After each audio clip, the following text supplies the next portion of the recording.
age, I had somebody elderly that was giving me books to read. He would say, go and read this book and go and read that book. And then when that person sees me, I know that this person is expecting certain things from me, and so I would not do certain things. Then even as a young adult, you know, for example, if you're not in the same line with your parents in terms of profession or what you want to do, of course there are other people you can as well look up to. I gave an example of my boss that I call father, because he really guided me professionally. This is not something my mama can, you know, my mama cannot guide me in that area because she's not an accountant. That was not what she studied. She studied something else. So when I met, you know, Pastor Adeokono, you know, my, you know, focus changed and it was well aligned. And so in this part, he was able to build me up professionally, and I was able to be stable in knowing that this is what I'm supposed to do to become this person. Now we have other areas as well. In the ministry, also you have people that you also look up to in different areas. When you want to discuss certain things, it's not, you don't discuss it with the same group of people. That's right. You know that there are certain things you discuss with me and it will give you insight to really help the discussion. You would not discuss it with another person because it will just be a back and forth, or the person might not be interested in it. Or knowledgeable in that area. So we have different people for different things. However, we should have it at the back of our mind when looking out for mentors or having a mentor or being conscious of it, that we are all human and we are bound to make mistakes. Everyone makes mistakes. There's nobody that doesn't make mistakes. And so we don't, because of that, to say, oh, some people say, I don't have mentor because, you know, people can disappoint. Oh, yes, we are human, but we must disappoint. But for you to be conscious enough to look out for the good things, that's why I say perspective. What are you looking out for? Are you there to search out what is wrong?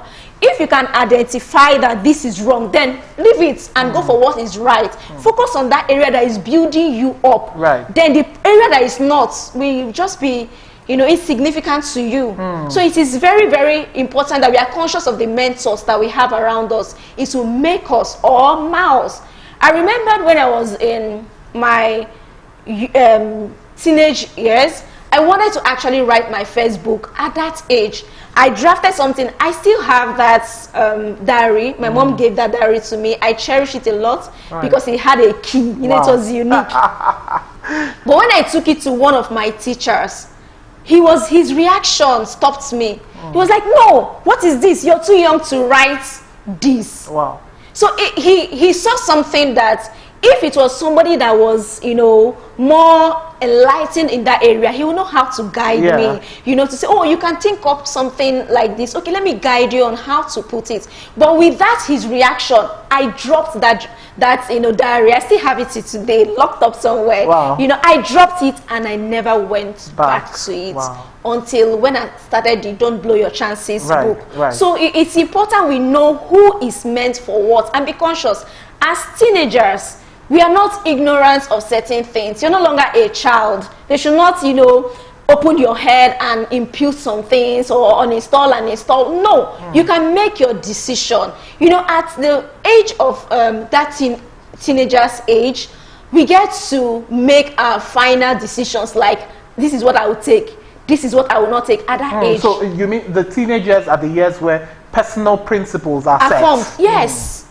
That is where you get to know this is what I can do, this is what I cannot do. So you should also be conscious. And that is where the parents should be involved so that you will know what is it that your child likes. What do they go for more often? They might not talk to you. You don't chase them away when they bring in their friends. That is an avenue to pay attention to what they are interested in. What do they discuss? What are they interested in? Without necessarily intruding in their conversation. You don't have to. You just, you know, stylishly listen. Like a CIA. Right. You know. You know. This is so really you just, insightful. you know, walk around the kitchen, somewhere you can be hearing their conversation so that you can know how to best approach them.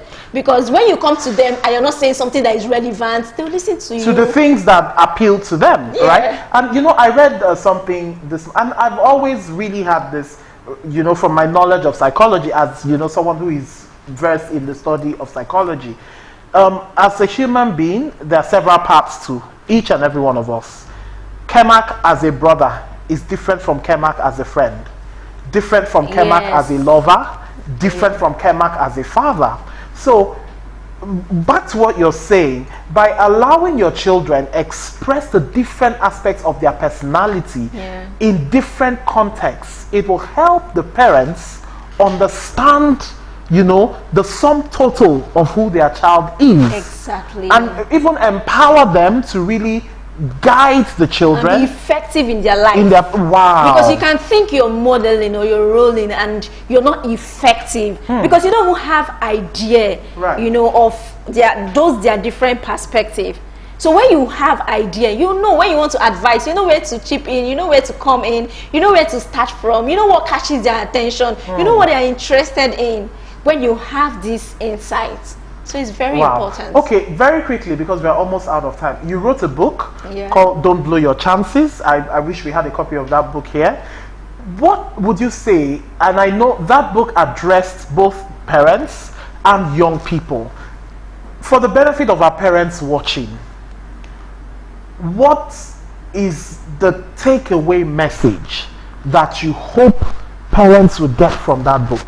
You can look into that camera and address the parents. Okay, Don't Blow Your Chances is addressing parents to, one, be present in the life of the child, and that you're the first teacher of the child. Yes, it's good to pay the teachers in school, it's good to take them to religious homes, but you are the ultimate teacher, and the life you live is more important than the words that you say. And then you don't leave them to 100% to the nannies, the drivers. Things can go on that you would not know about, and before you know it, wow, they are grown and they are living a different lifestyle, and which might be good, and at the same time we cannot talk about the good without talking about the bad. Might turn out to be bad. So that Don't Blow Your Chances encourages parents to majorly be present in the life of their children. Wow, I can't thank you enough for being on the show today. Thank you for having me. Yeah, we definitely have to. There's never enough time on this show, so we definitely have to make time sometime in the future to bring you back, and probably by the time you're done with your second book, so that we can do thank you so much for being on the show today. Thank you for having me here. It's my pleasure. It's my pleasure. Thank you. And to you, my precious viewers, you've heard it all. Parenting is not just a natural instinct, it's a skill that can and should be acquired by parents. Helping your children set the right goals in life will not only portend a positive future for them, but for the nation, for the world at large. Before I end the show today, I would like to call on prospective sponsors and partners. Help us keep this show on the air. We receive a barrage of emails and messages every week from all across the world on how the message of the Well Child Show is helping to improve family life and improve the childhood experience of children. So please come on board and partner with us to keep this program on the air.